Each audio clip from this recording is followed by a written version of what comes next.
जो अमेज़न की होने वाली रानी का होता है। फिर स्टीव और डायना यहाँ से एक शिप से निकल जाते हैं।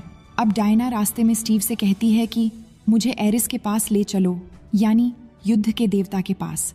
मैं उसे खत्म कर दूंगी और फिर ये सारा युद्ध खत्म हो जाएगा। पर स्टीव भी सोच में पड़ जाता है कि एरिस कौन है, लेकिन फिर भी वो हाँ बोल देता है। इसके बाद ये दोनों अगली सुबह तक लंदन पहुंच जाते हैं, जहां लंदन बुरी तरह से तबाह हो रहा था। फिर स्टीव डायना को कुछ ड्रेस दिखाने ले जाता है, जहां उन्हें एक लड़की मिलती है जिसका नाम कैंडी होता है, जो स्टीव को देखकर बहुत खुश होती है क्योंकि वो स्टीव की सेक्रेटरी थी। फिर कैंडी डायना को ड्रेस दिखाती है और वो उसे पहनकर बाहर आ जाती है। दरअसल स्टीव डायना को ड्रेस इसीलिए पहना रहा था ताकि वो दूसरों की नजरों में ना आए। इसके बाद ये दोनों जनरल मीटिंग में चले जाते हैं और वहां जाकर स्टीव अपने सुपीरियर को डॉक्टर मारू की डायरी दे देता है। लेकिन डायरी में लिखा हर एक बात ऑटोमन और सुमेरियन भाषा में थी, जिस वजह से ऑफिसर्स डायरी को नहीं पढ़ पाते हैं। तभी डायना सभी ऑफिसर से कहती हैं कि वो इन भाषाओं को पढ़ सकती हैं, जिसके बाद वो डायरी से पढ़ती हैं कि जिस गैस को जर्मन्स बना रहे हैं उससे वो सभी ब्रिटिश सोल्जर्स को खत्म करने वाले हैं। ये बात जानकर सभी ऑफिसर्स जर्मन गवर्नमेंट से समझौता करने का फैसला लेते हैं।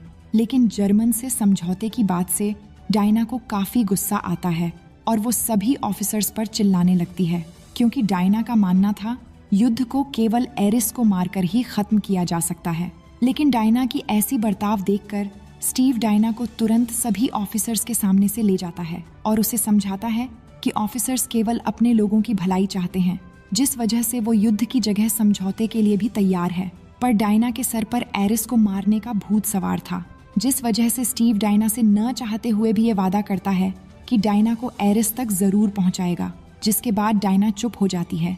अब स्टीव वहां पर अपने साथ कुछ आदमी भी ले जाना चाहता था ताकि वक्त आने पर वो जर्मन सैनिकों का मुकाबला कर सके।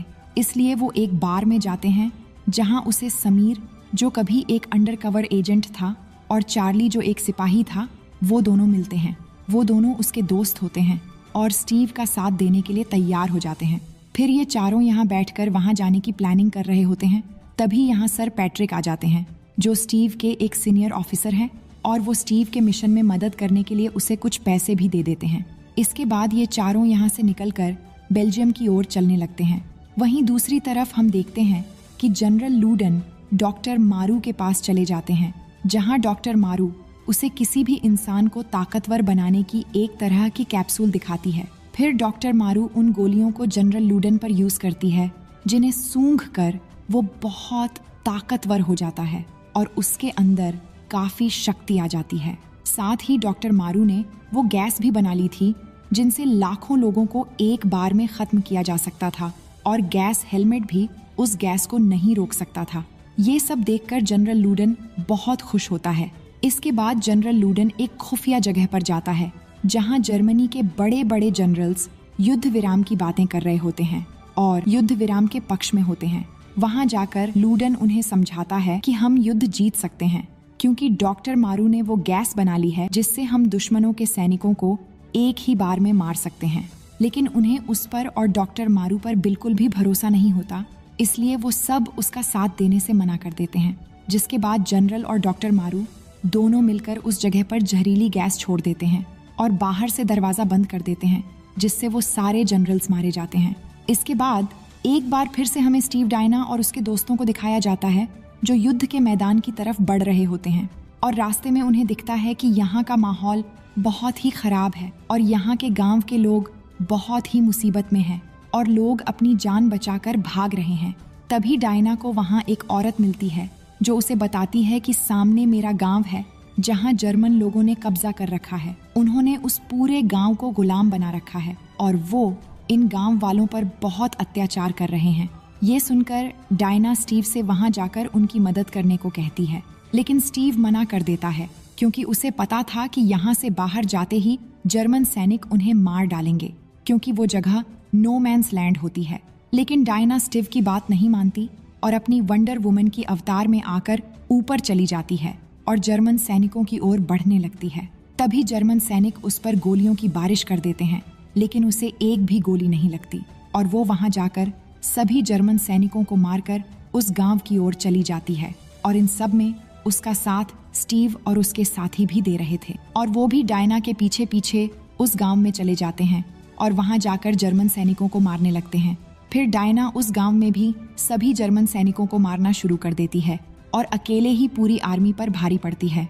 फिर वो यहाँ सबको मारकर इस गांव वालों को जर्मन सैनिकों से आजाद करवा देते हैं, जिससे गांव वाले बहुत खुश होते हैं।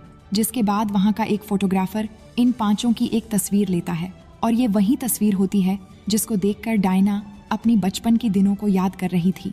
जिसके बाद स्टीव अपनी जीत की बात कैंडी को बता देता है और ये भी बताता है कि वो किस गांव में है। फिर कैंडी उसे बताती है कि कल जर्मन हाई कमांड में एक पार्टी रखी गई है जिसमें डॉक्टर मारू और लूडेनडोर्फ दोनों वहां आने वाले हैं। ये सुनकर स्टीव वहां जाने के बारे में सोचने लगता है। इसके बाद इस जगह पर रात के समय सभी गांव वाले जीत की खुशी में डांस करने लगते हैं, क्योंकि ये गांव काफी सालों बाद आजाद हुआ था। अब इस खुशी में स्टीव और डायना भी डांस करने लग जाते हैं और साथ ही दोनों एक दूसरे के प्यार में भी पड़ जाते हैं। अब अगले दिन स्टीव, डायना और बाकी सभी साथी जहां पार्टी चल रही थी उस महल के पास पहुंच जाते हैं, लेकिन यहाँ बहुत कड़ी सुरक्षा होती है, इसलिए स्टीव डायना को महल के अंदर